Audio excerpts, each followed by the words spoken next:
1.5 million acres, 40,000 cattle, and it all started with just $600. From a dirt dugout headquarters, the Matador Ranch fought droughts, rustlers, wild outlaw cows, and even mesquite brush that choked the land. Built from almost nothing, it became one of the largest ranching empires in the world. Subscribe to Digital Papyrus for more stories of the West. Our story begins in 1878 on the harsh plains of West Texas. A veteran cattleman named Henry Hank Campbell teamed up with Chicago banker Alfred M. Britton with one simple mission: find good land and cattle in Texas. That fall, they struck a deal with a local rancher, Joe Browning, buying a small herd of cattle and the rights to graze at a water source called Ballard Springs.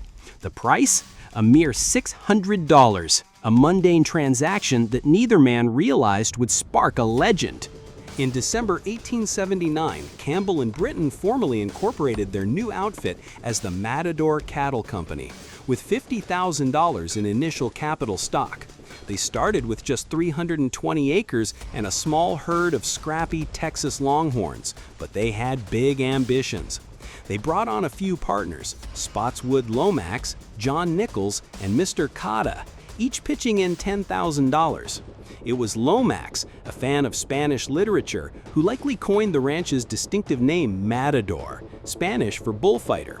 In tribute to their pooled investment, they adopted the 50M brand for $50,000 to mark their cattle. Little did they know, much bigger numbers lay ahead.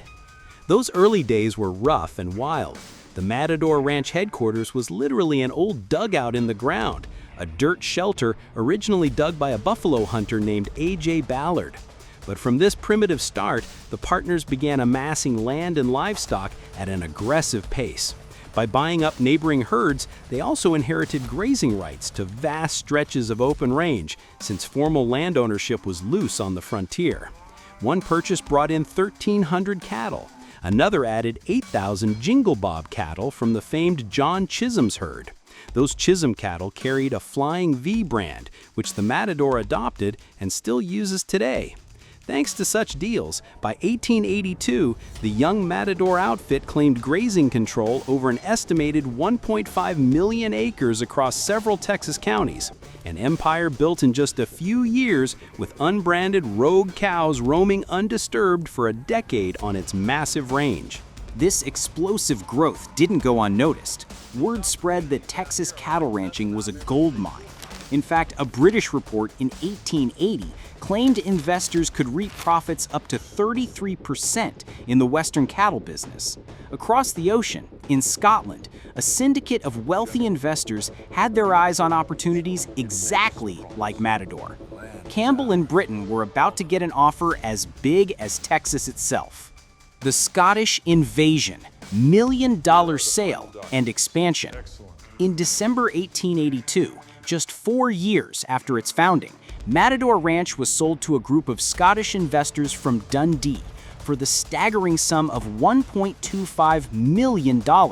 This deal turned heads worldwide. The purchase included roughly 100,000 deeded acres of prime Texas land, grazing rights to about 1.5 million acres of open range, 40,000 head of cattle, plus horses, oxen, and those now famous brands. With that sale, the Matador Cattle Company officially became the Matador Land and Cattle Company Limited, launching a 7-decade era of Scottish ownership on Texas soil. The Scottish era transformed Matador Ranch into a cattle empire. The new owners, essentially a corporate syndicate, ran the ranch like a serious long-term business. Instead of quick profits, they focused on reinvestment and growth. They immediately approved buying an extra 203,000 acres and 22,000 more cattle within months of taking over. Under Scottish management, Matador kept expanding beyond Texas. Within Texas, by 1910, the ranch itself had grown to 861,000 acres owned in the Texas Panhandle. They fenced much of this land, something unheard of in the open range days, to better manage herds and grazing. South Dakota, From 1904 to 1914, Matador leased 500,000 acres on the Cheyenne River Indian Reservation to graze cattle. Montana. From 1913 to 1928, another 500,000 acres were leased on the Fort Belknap Reservation in Montana for summer grazing. Canada. By 1905, they even expanded into Canada, eventually leasing up to 150,000 acres on the prairie for Matador cattle. Other states, Matador cattle were also grazed on leased lands in Kansas and Colorado, wherever grass was plentiful. At its height in the early 20th century, Matador's four-legged population was astounding, over 97,000 head of cattle at one point. It became one of the preeminent ranches in North America, with well over 1 million total acres under its brand. The ranch's sheer scale was matched only by the larger-than-life personalities managing it. One such figure was Murdo Mackenzie, a Scotsman turned American who took over as Matador's general manager in 1891. Mackenzie was a visionary cowboy CEO who guided the ranch through boom and bust. Under his leadership, Matador Ranch weathered every challenge the Wild West could throw at it. Lawless rustlers, violent weather, droughts, cattle diseases, encroaching homesteaders, barbed wire fencing disputes, and political wrangling over land and taxes. Mackenzie tackled problems head-on. He organized the ranch like a modern business, adding management layers and strict labor standards for the cowboys. He spent lavishly on superior bulls and breeding stock to improve herd quality, while culling weak or wild cattle. When a brutal drought hit in 1892, drying up the grass, he didn't hesitate to save the herd. He leased the 348,000-acre White Deer pasture in the Texas Panhandle as emergency grazing land and sent 10,000 cattle up there to ride out the dry spell. He later sent cattle as far as the Dakotas, Montana, and Canada to find greener pastures during tough times. Mackenzie became a legend in his own right. His progressive ideas helped usher ranching from open-range chaos to a more scientific, profitable industry. President Theodore Roosevelt even called Murdo Mackenzie the most influential of Western cattlemen, and decades later, historians still hail him as the greatest individual contributor to the Western cattle industry. Under his watch, Matador Ranch not only prospered, it also earned respect nationwide. The ranch built goodwill by aiding local communities, for instance, helping finance a new railroad line through Matador in 1913, and even funding a public swimming pool in the nearby town of Roaring Springs by 1929. The Scots' philosophy was summed up by manager John McBain, doing good and getting credit for it. Yet, even this giant ranch couldn't escape changing times. By the 20s and 30s, storms were gathering on the horizon, both literally and figuratively. The early 20th century brought new challenges. The Great Depression hit, beef prices plunged, and keeping such a vast ranch afloat wasn't easy. Anti-alien land laws in America started targeting foreign-owned land, putting pressure on the Scottish syndicate. On top of that, Texas was in the grip of an oil boom. Everyone was drilling wells in hopes of striking black gold. Matador ranch lands were not spared from this oil fever. Prospectors sunk test wells, dreams of gushers in their heads. But ironically, no significant oil or gas was found on Matador land. The real riches of Matador remained above ground, in its grass and cattle, not oil wells. After 7 decades, the Scottish owners decided to move on. On July 31st, 1951, the era of Scottish control ended with a blockbuster sale. An American syndicate organized by Lazard Brothers & Co., a finance group, purchased the Matador Ranch for $18.9 million. At the time, the deal included roughly 800,000 acres, the consolidated Texas range, a herd of 46,000 cattle, and about 1,500 horses, an absolutely massive transaction for its day. The new owners wasted no time breaking up this shrinking giant. They split the ranch into 15 parcels and put them back on the market, effectively ending the single ownership of the old Matador empire. But the Matador story didn't end there. One of the eager buyers in 1952 was a Kansas-born oilman and business tycoon, Fred Koch. Yes, of the famed Koch Industries. Coke had ranching in his blood and saw value in Matador's legacy.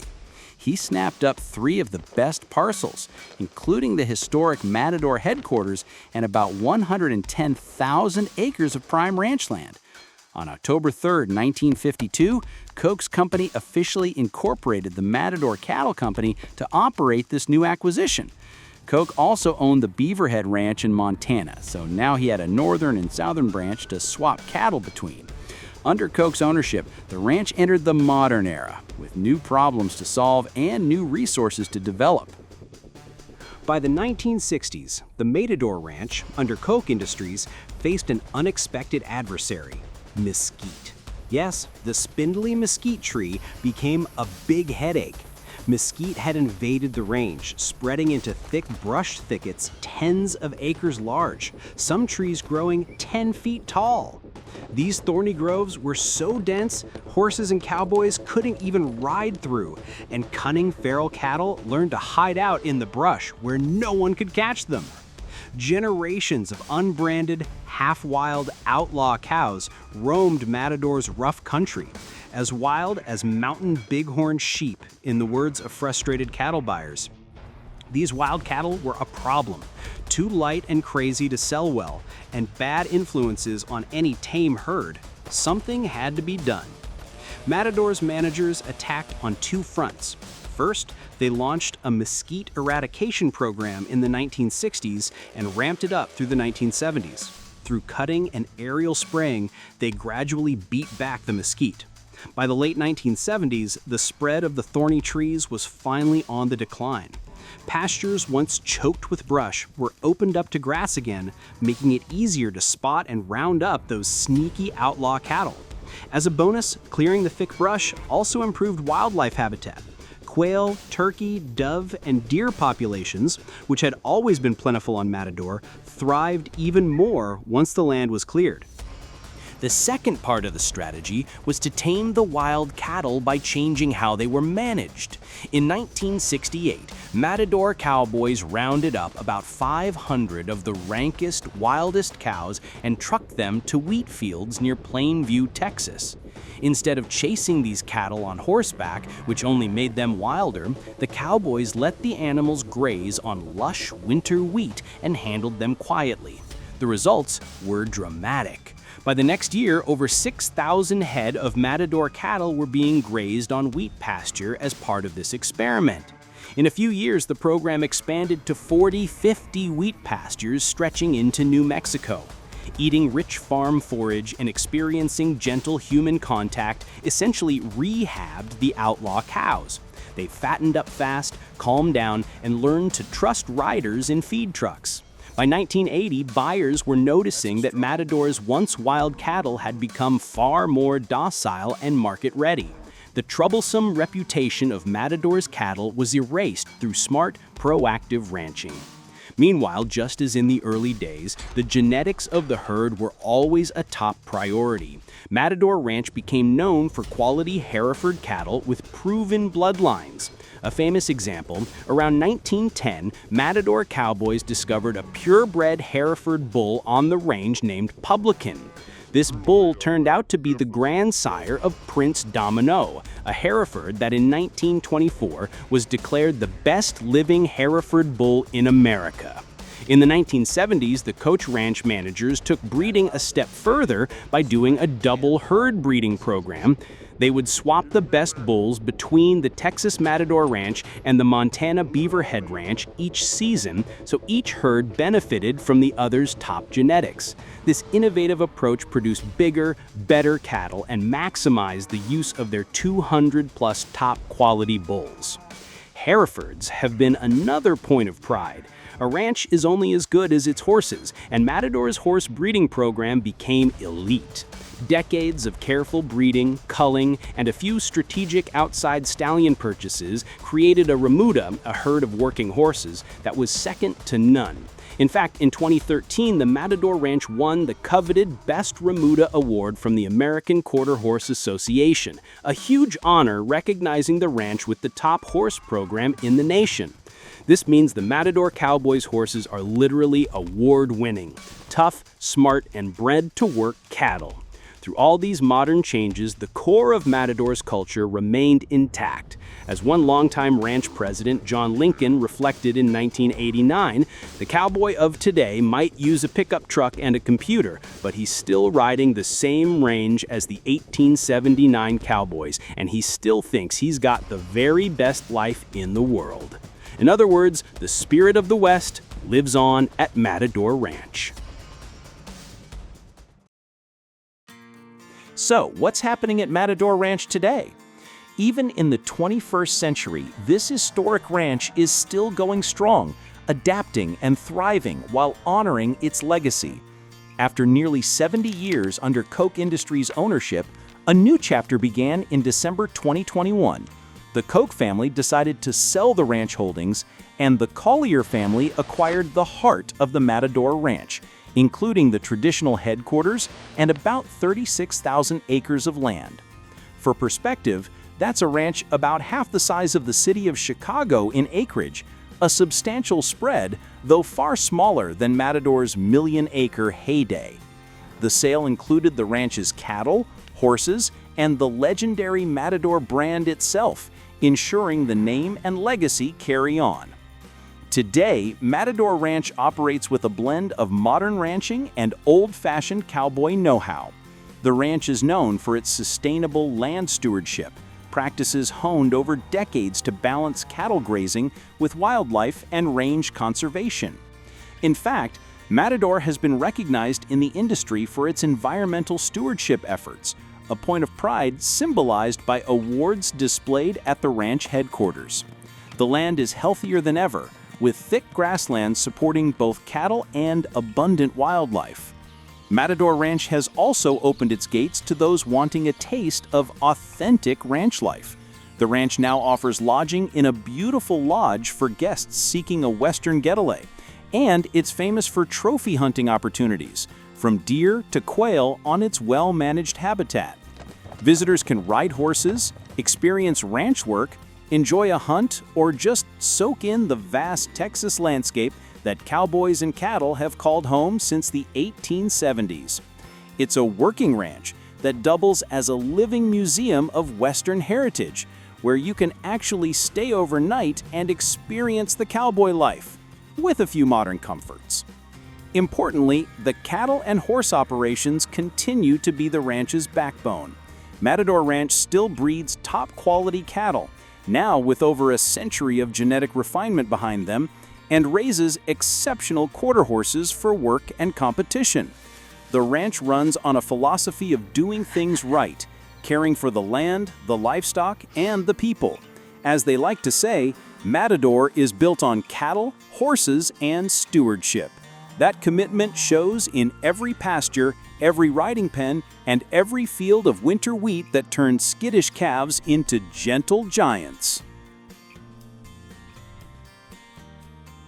From a $600 cattle deal in a dirt dugout shelter to 1.5 million acres of open range to a modern ranching operation balancing tradition with innovation, the story of Matador Ranch is nothing short of epic. It's a story of bold gambles and big numbers. Investing $50,000 to start a ranch in 1879, selling it for $1.25 million in 1882, growing to 97,000 cattle under Scottish stewardship, and fetching $18.9 million mid-century when Texas ranching entered a new era. It's the tale of hardy cowboys battling droughts, busting broncs, chasing outlaw cattle through mesquite thickets, and always coming back for more. Through all these twists, Matador Ranch has endured and evolved. The ranch's current stewards embrace the legacy. You can still see the Flying V brand on Matador cattle as they thunder across the plains, just as in the 1880s. And you'll still find cowboys riding out at dawn, even if a GPS is now in the pickup truck nearby. Matador Ranch, in many ways, is a microcosm of the American West itself, forged in hard work, innovation, and an undying love for the land and its way of life. As we conclude our journey, one thing is clear: the Matador Ranch legend lives on. And for those who love ranching, cattle and cowboy life, this true story is more exciting than any dime novel western because it really happened, out where the Texas horizon meets the sky. The next time you're in ranch country, listen for the echo of hoofbeats and the collar of a cowboy on the wind. That enduring spirit is the legacy of Matador Ranch, still alive and kicking in the 21st century.